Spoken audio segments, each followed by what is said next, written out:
Som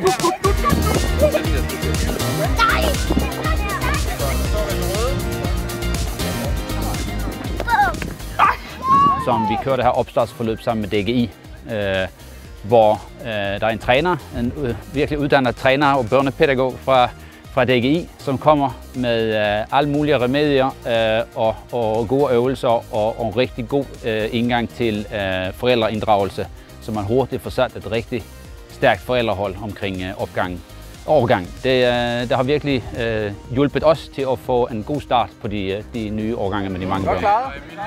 Perfekt. Vi var mange forældre, der ikke kendte hinanden, og vi vidste ikke, altså selvom vores børn går i børnehave og sådan noget, så kender man jo ikke hinanden alle sammen. Så Frank tog ligesom bare leadet, og så sagde, jeg har ligesom de her første 4, 5, 6 gange, og hvis I bare er med, og så efterhånden så introducerer jeg til øvelser, metoder og tilgange.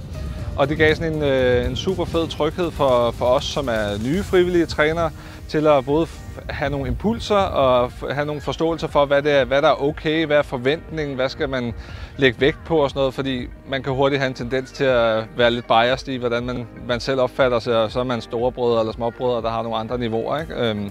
Så det var virkelig, virkelig godt, at han bare tog leadet, og man var helt tryg i det. Sådan der, og tak for det. Super godt trænet. Tak for det. Hvis man som vi tænkte lidt, at det her kan vi godt gøre bedre. Det her kan vi godt gøre mere indsat, at det her kan vi godt gøre på en måde, så at årgangen kommer bedre fra start, helt fra begyndelsen. Jamen så synes jeg, man skal overveje at få hjælp af DGI til at gøre det.